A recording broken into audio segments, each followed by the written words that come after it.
Scorching shadows, a summer's deception. I never thought a hot summer weekend in Newport, Rhode Island, could turn my life into a waking nightmare. But as the sun beat down mercilessly and the ocean murmured secrets to the shore, I found myself drawn into a web of deceit, buried histories, and unspeakable revelations. Before I continue, let me stress, this is a work of fiction and does not draw from real events. Every name, place, and twist of fate is the product of my imagination, yet the terror I experienced felt as real as the relentless heat. The weekend began like any other, with the promise of a brief respite from the bustle of city life. I, Michael Dawson, had come back to my hometown to escape the isolation of my New York routine and reconnect with a past that I had long tried to forget. The summer was scorching, and the familiar scent of salt water mingled with the urban decay of old brick buildings and narrow alleyways. I was greeted by a mix of familiar faces and uneasy glances, as if the town itself was wary of secrets best left undisturbed. On the first day, as I strolled along Thames Street, I encountered John Marshall, a childhood friend whose once bright eyes now held shadows of worry. "Michael," he said in a low, urgent tone, "there's something here you need to know. Things you remember staying buried might be rising again." His voice, half whispered over the clamor of ice cream vendors and tourists, sent a chill through me. I could tell that this wasn't a mere recollection of our reckless youth. No, John carried the weight of something far grimmer than simple nostalgia. Over a cool drink in a dimly lit waterfront diner, John recounted the whispers that had haunted Newport for months. "People are disappearing, Michael. Not just runaways or drifting souls, they're vanishing under mysterious circumstances. And every time something like this happens, it's in the wake of a long-forgotten scandal from the summer of '83. His eyes darted about, as though expecting dark figures to materialize among the faded wallpaper and cracked formica counters. I listened, torn between skepticism and an inexplicable pull to understand the truth. "What scandal, John? Who's been hurt?" I asked, my voice betraying both curiosity and an undercurrent of unease. John leaned closer, his hands trembling slightly as he folded them on the table. "They say it was the night of the eclipse, a cursed night when a group of locals, including some of our own families, were involved in something unspeakable. They drowned in guilt and regret. And now, after all these years, it seems the past is clawing its way back," he whispered. Later that afternoon, I wandered along the abandoned pier where the faded memories of my youth clashed with the modern veneer of a tourist hotspot. The toll of distant seagulls and the persistent crash of waves accompanied my thoughts. I recalled the stories passed down by older residents, whispers of a secret society whose rituals involved sacrifice, betrayal, and the binding of cursed promises. In many ways, Newport had always been a town of contradictions, picturesque by day, sinister by night. As twilight bled into the horizon, I arrived at a once grand mansion on the outskirts of town. The sprawling estate, now deserted and decaying, had a reputation for harboring mysteries. It was here that I met Elizabeth Turner, a local archivist with a penchant for uncovering hidden truths. "Michael, I've been waiting for you," she said, her tone both welcoming and laced with caution. Her clear blue eyes sparkled with an intelligence that hinted at secrets too dangerous to share otherwise. "There's a diary that belonged to one of the victims of that long-ago scandal. I believe it might hold clues to what's happening now." We settled in a quiet corner of the mansion's disintegrating library, dust motes dancing in the stray beams of moonlight that filtered through shattered windows. Elizabeth carefully unfurled the brittle pages of the diary. "This entry is from the night of that fateful summer," she murmured, her voice trembling as she traced ink-stained lines with a fingertip. "It tells of a meeting in the dead of night, a gathering where promises were made and souls were damned." I could feel the oppressive weight of history pressing down upon us. Every word reeked of cautionary dark magic and the inevitable retribution of buried sins. The diary recounted the voices of those who once congregated in secret. "We bind our fates to the darkness," one entry proclaimed, while another warned, "The price of deceit is measured in blood and shadow." I felt a disturbing parallel between those ancient pages and the recent vanishing of several townspeople.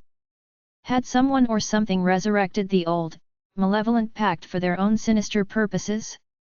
My investigation soon took a twist when I encountered Olivia Carter, a resilient bartender at a local pub known as the Mariner's Rest. With a reputation for knowing every story that floated around town, Olivia was an indispensable source of information. Sipping a robust scotch by the dim light of the neon sign outside, she confided, "You think you've got the whole story figured out, Michael? Let me tell you, some secrets are best kept buried. There are forces at work that neither of us can comprehend. They're as old as the tides themselves." Her words, half warning and half invitation to delve into the abyss, resonated uneasily with me. That night, as I pored over notes and fragments of historical records in my modest rented room overlooking a narrow street, the oppressive heat gave way to a stifling sense of foreboding. My mind reeled with images of clandestine meetings, cursed artifacts, and a legacy of violence stretching over decades. I almost missed the soft knock on the door, a gentle, hesitant sound that seemed to carry the weight of someone desperate to speak the truth. I opened the door to find Sarah Bennett, an old friend whose calm demeanor often belied a turbulent inner world. "Michael," she breathed, "I know what you're after. But be cautious. I've seen how the past can come to life, and it's hungry for revenge." Sarah joined me that night, and together we combed through local archives and police records that hinted at a cover-up.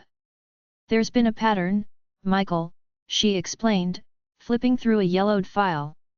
"Every few decades, there's an unexplained loss, a trigger event that seems to rekindle ancient grudges and buried vices. And this time, it appears the ritual has resurfaced with even deadlier intent."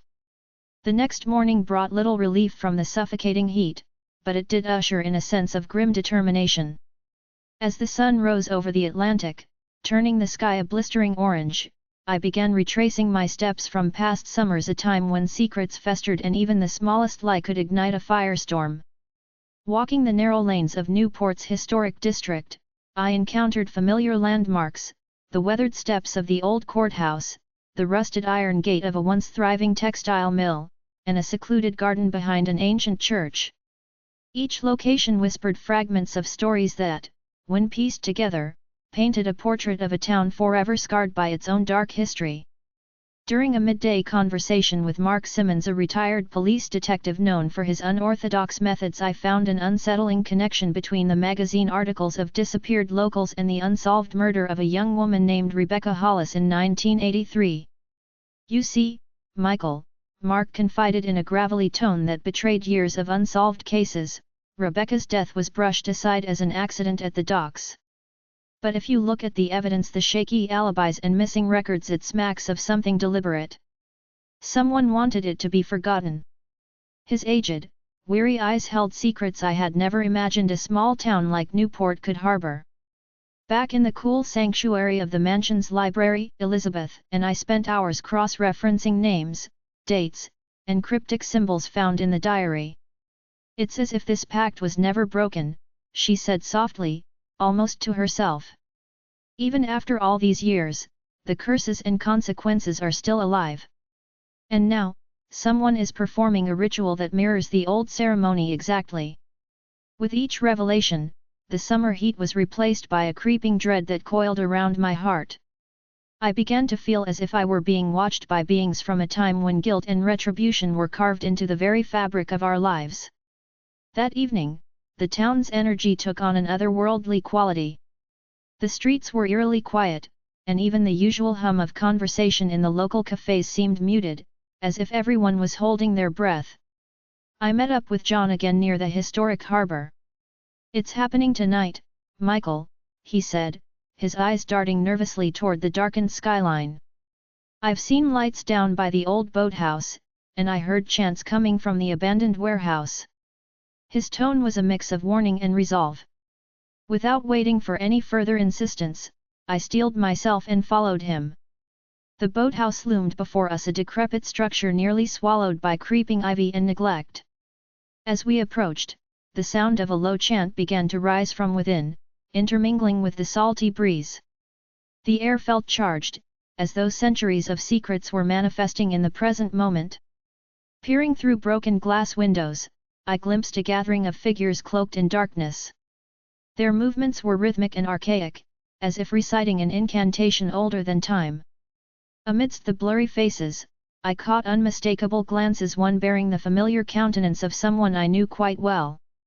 "John, get away from here," I warned, my voice barely audible over the pounding of my own heart. Yet, like moths drawn to a perilous flame, we both felt compelled to witness the scene. The assembled figures raised their hands as though in invocation of a forbidding power, and for a moment, time itself seemed to still. I could swear I saw the glint of a silver locket, a treasured family heirloom of Rebecca Hollis, in the grasp of a gaunt figure in the front. The weight of the moment was too much to bear, and I retreated, my mind a tumult of dread and determination. Back at the mansion, Elizabeth and I pored over every detail we could remember, linking the eerie events of the past with the unfolding terror of that sweltering night. "The symbolism here," Elizabeth explained, pointing to an intricate sketch in the diary, "matches the markings on objects found in the boathouse. This isn't just random vandalism or a mere rehashing of urban legend, it's a deliberate reenactment of a ritual designed to bring forth an ancient vendetta." Every new piece of evidence deepened the mystery, turning what seemed a simple crime into something far more catastrophic.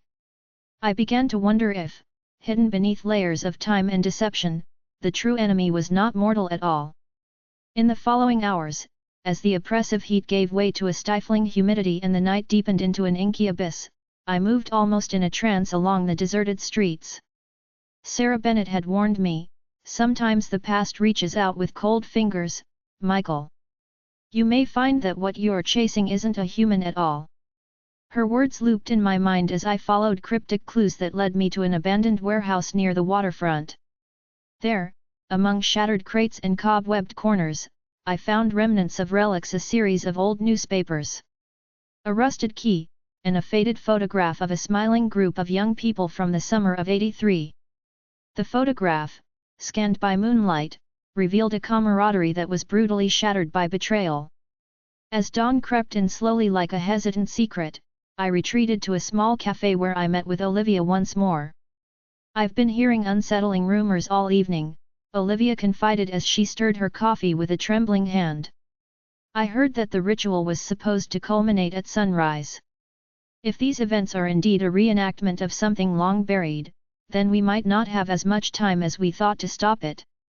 Her eyes, normally vibrant and full of mischief, were now haunted and desperate, a mirror of the fear gripping our town. The day unfolded in an agonizing blur of tension and uncertainty. I couldn't shake the feeling that every step I took was being marked by unseen eyes. The relentless summer heat, once merely a physical discomfort, now felt like an omen, a burning reminder of the impending doom. I revisited the mansion's library and retraced passages of the diary, each sentence breathing life into the dark history of Newport. There were overlapping accounts of bloodshed and curses, a legacy that tied personal betrayal to a broader, almost mystical, retribution. It seemed that the rituals of old, once performed in hope of misguided salvation, now resonated with a malevolence that would not be easily contained. Nightfall brought yet another twist. I received an anonymous note slipped under my door at the small motel where I stayed. The note was typed in a spidery hand: "Your discoveries endanger more than you know. The past is not dead and it is angry." A chill raced through me as I realized the full gravity of my actions. I had begun peeling back layers of a secret that countless others had feared to disturb. With a sinking heart, I resolved to confront the truth no matter the cost. That evening, I set out alone on a mission that blurred the lines between courage and recklessness. Armed with the diary, the photograph, and the key I had found, I made my way to the long-forgotten cemetery on the edge of town. The summer air was thick and oppressive as I navigated the labyrinth of crumbling tombstones and desolate mausoleums. Each grave marker seemed to whisper stories of lost souls and unresolved grievances. In one secluded section, I stumbled upon a weathered mausoleum that bore the inscription "The Covenant of Shadows." My heart thudded in my chest as I realized that this was likely the meeting place of those who had once sworn the cursed pact, a covenant that now appeared set to be revived on this merciless weekend. Inside the mausoleum, the atmosphere was chilling despite the sweltering heat outside. Faded murals on the walls depicted ominous symbols and twisted figures that seemed to dance in the flickering light of my solitary flashlight. I found a niche in the wall containing a small, ornate box. The box's intricate carvings mirrored the symbols in the diary, and every instinct screamed at me to leave it undisturbed. But the lure of forbidden knowledge was too potent to resist. I pried open the lid, revealing a collection of letters, a handful of tokens, and a final, tragic confession from someone known only as Victor. Reading Victor's words, I pieced together a horrifying account of betrayal among close friends, a power struggle that had led to a ritual murder designed to preserve a legacy of secrecy and control. "We were once bound by brotherhood and love," Victor had written, the ink blurred as if by tears. "But greed and fear turned us towards darkness. Now, one by one, we must pay for our sins or be consumed by them." Each line etched into that yellowed paper resonated with the intensity of guilt long buried beneath layers of silence. Emboldened yet terrified by the mounting evidence, I decided that to truly understand the magnitude of this danger, I had to confront those implicated in the past. I arranged a clandestine meeting with Edward Langley, a man known in Newport circles for his discreet influence and rumored ties to the occult. We met late one evening at a secluded pub on Water Street, the kind of place where whispered rumors and shady glances were the order of the day. Edward was impeccably dressed, his calm exterior belying the dangerous secrets he carried. "Michael," he said quietly as we sat in a shadowed booth, "you've stirred up forces that are not easily reinscribed into normalcy. Your quest for the truth is admirable, but you must be wary. For every revelation, there is a price." I pressed him for more answers. "What do you know of the Covenant? Who among us is still loyal to its dark legacy?" I asked, leaning forward with a mix of urgency and dread. Edward's eyes narrowed, and he glanced around as if ensuring our conversation remained private. "There are men and women who hold on to the old ways, the secrets that keep the balance in Newport, however malevolent they may be. Some of them have lived in the shadows, ensuring the cycle of retribution never breaks. I cannot name names, but I suggest you tread carefully. Your every step is watched." His cryptic warning reverberated through my mind as I left the pub. Outside, the humid night was punctuated only by the distant wail of a siren and the muted murmur of night dwellers. I found myself questioning the nature of loyalty and betrayal, two forces as intertwined as the vines reclaiming the crumbling walls of Newport's older districts. As I retraced my steps back to my motel, I couldn't shake the thought that the forces at work were more than human recklessness or the echo of past crimes. They were deliberate, calculated acts carried out by those who had embraced a darkness that defied time and reason. The final hours of the weekend descended with a sense of apocalyptic inevitability. The town, draped in the heavy velvet of midnight, became a stage where history and the present collided with brutal intensity. I returned to the mansion with Elizabeth in tow, our findings a disjointed mosaic of terror. In the mansion's parlor, amidst the musty aroma of decaying paper and old secrets, Elizabeth spread out the relics of our investigation. "Michael, look at this," she urged, pointing to a hand-drawn map that linked various sites in Newport: the boathouse, the mausoleum, the site of Rebecca Hollis's murder. They converge at the old harbor pier. It seems this is where the final act of the ritual is to be performed.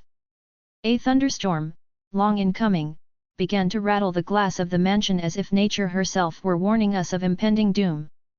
The torrential rain tapped a Morse code of dread upon the windows, and the flicker of lightning cast grotesque shadows on the walls. Under the misfortune of these circumstances, we made our way to the harbor, a place that had seen both the arrival of hope and the departure of innocence. The harbor was shrouded in darkness, save for the intermittent flashes of lightning that revealed eerie silhouettes of boats and abandoned warehouses. With each step along the rain-slick streets, I recalled Sarah's warning. "Be mindful, Michael. Sometimes the harbingers of death come in the guise of old friends." In a narrow cul-de-sac, I unexpectedly encountered Rebecca Hollis's estranged brother, Thomas. He regarded me with a mixture of pity and resigned sorrow. "You've come looking for truth, haven't you?" he asked, his voice trembling as he adjusted the damp collar of his shirt. I've lived with the burden of our family's past for decades. What happened that summer wasn't merely an accident, it was a culmination of avarice, jealousy, and cursed destiny. Thomas's account added fuel to the fire of my suspicions. He recounted how his sister had uncovered too much and paid the ultimate price for her discoveries. I tried to warn her, he admitted in a broken tone, but the secrets run so deep, they drowned her before she could reveal them to the world. His eyes glistened with unshed tears as he continued, the covenant was forged long before any of us were born. And now, it's beginning anew. Under the violent cascade of rain, Elizabeth, Thomas, John, and I converged at the harbour pier as the clock neared the predicted hour of the ritual. A motley congregation of individuals had gathered, a mix of townsfolk, occult enthusiasts, and those simply drawn by the lure of the macabre. At the center stood an altar fashioned from driftwood and rusted metal, upon which lay an assortment of ritualistic objects, a silver locket, a blood-stained handkerchief, and a tarnished key. The murmur of incantations rose in a dissonant chorus, punctuated by the harsh slap of the rain. In that charged moment, as the first rays of a reluctant sunrise began to permeate the horizon, chaos erupted. Shouts rang out, and in the ensuing turmoil, I was separated from the small circle of allies I had come to trust. Amid the chaos, I found myself choked by the acrid smell of burning paper. In the confusion, an unknown figure clutched the silver locket and disappeared into the storm. I chased after them through labyrinthine alleys, the sound of their hurried footsteps mingling with the pounding of my own heart. Every shadow seemed alive, and every turn led me closer to the heart of the conspiracy, a truth that was as horrifying as it was inevitable. I eventually caught sight of the fleeing figure near an old boathouse, their coat billowing like a phantom in the tempest. "Stop!" I shouted, the sound barely audible over the roaring rain. The figure paused, revealing a gaunt face etched with remorse and terror. "I'm sorry," they gasped, as if torn by conflicting loyalties. Before I could press further, a deafening crack of lightning illuminated the scene, and in that split second, the figure melted into darkness, leaving me to grapple with more questions than answers. In the days that followed, as the storm abated and Newport slowly returned to its deceptive serenity, I sought to piece together the fragments of a mystery that had consumed an entire summer. Elizabeth and I compiled our notes, cross-checking every detail and re-interviewing reluctant witnesses. I found myself questioning the very nature of truth. Was it a static entity, or was it as fluid and mutable as the tides that lapped against Newport's shores? In quiet moments, when the weight of the revelations threatened to crush me, I would recall Sarah's earnest warning and the tortured words of Thomas. Each memory was a shard of broken glass, painful yet inescapably real. Over the ensuing weeks, as the nightmare receded into a bitter haze, Newport began to heal, or so it seemed. The townspeople returned to their routines, albeit with an unspoken melancholy that lingered in the corners of every conversation. I collected accounts from a handful of witnesses who described eerie sounds in the night, inexplicable lights on the pier, and a persistent feeling that something malevolent lurked just beneath the surface. The legacy of the Covenant of Shadows, it appeared, was not a relic of the past but an ever-present spectre, slowly seeping into the present. Late one evening, while revisiting my notes in the solitude of my apartment, I received a phone call. The voice on the other end was distorted, yet unmistakably desperate. "Michael, you must stop your quest," the voice implored. "There are forces that you do not understand. They will claim everything: your past, your future, even your soul." I listened, transfixed, as the voice faded into static. The warning sent ripples of anxiety through my already troubled mind, yet it reinforced what I had long suspected, that the journey I had embarked upon was not simply about uncovering historical secrets, but about confronting a darkness that had been awakened by our collective sins. In the aftermath of that call, I wrestled with doubts, guilt, and a consuming desire to expose the hidden machinations behind Newport's facade. My inner torment led me to confront Edward Langley once more. In a hushed conversation in his shadowy study, lit only by the flicker of a dying fireplace, I demanded, "Edward, what is truly at stake here? Who is orchestrating this ritual resurgence? He regarded me with steely resolve, his expression somber.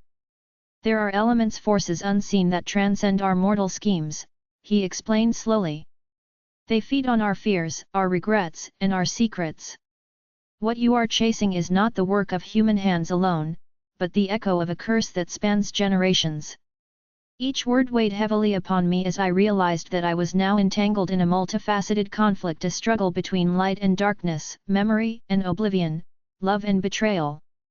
The sins of the past were not dead, they pulsed with a life of their own, demanding retribution for transgressions committed in the name of survival and ambition. The brilliant heat of the summer had melted away the facade of normalcy, revealing a raw, unyielding truth beneath.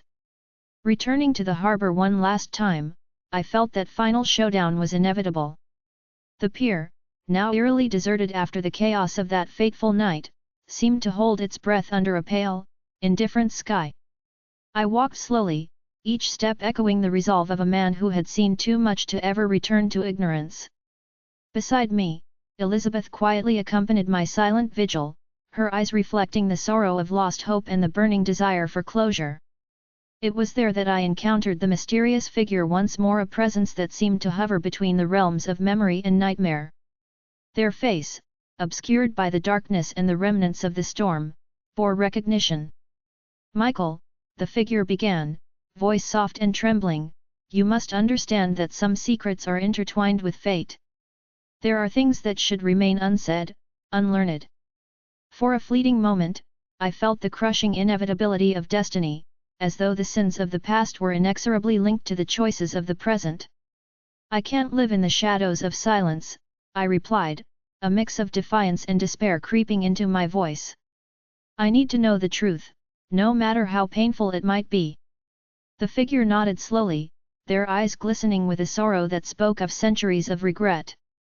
"Then be warned," they said, almost in a whisper.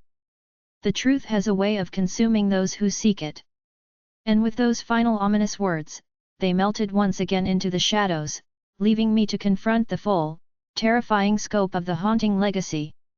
In the weeks that followed, as Newport struggled to reconcile its picturesque charm with the dark truths unearthed over that blistering weekend, I dedicated myself to chronicling every detail of the ordeal. The investigation had tested the limits of my sanity and forced me to confront the uncomfortable reality that the past is never truly dead, it merely waits in the recesses of our collective memory, eager to reassert itself when least expected.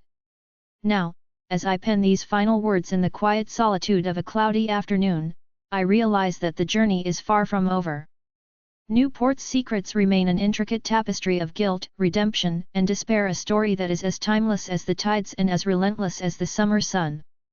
I have borne witness to the lengths to which humanity will go to protect its hidden sins, and I have learned that sometimes the greatest horror lies not in the supernatural, but in the dark recesses of the human heart. This experience has forever changed me. I no longer view the burning heat of a summer day as merely a physical discomfort, but as a symbol of the pressure and intensity that life can impose when buried secrets suddenly break free. Every ray of light seems now to carry with it a hint of darkness, and every shadow hides a potential revelation. Newport, with all its historical beauty and concealed curses, will forever stand as a testament to the duality of our existence, a constant reminder that even in the light, the darkness lingers, waiting for the right moment to resurface. As I reflect on that relentless hot summer weekend, I am filled with both sorrow and an unyielding resolve to seek further truth. My investigation, scrawled over pages of notebooks and etched in sleepless nights, is a constant reminder that the price of knowledge is often paid in anguish, and that sometimes the forces we awaken demand sacrifices we are not prepared to make. Now, dear reader, as the final light of day fades and I prepare to close this chapter of bitter reminiscence, I owe a debt of gratitude to those who dared to stand by me in life and in spirit. It is my hope that by sharing this tale, you too might find the courage to confront your own haunted pasts, and that in doing so, you may help to exorcise the lingering ghosts that threaten to reclaim our present. If you enjoyed the story, subscribe to my channel, like the video, and check the description for details on how to support my work.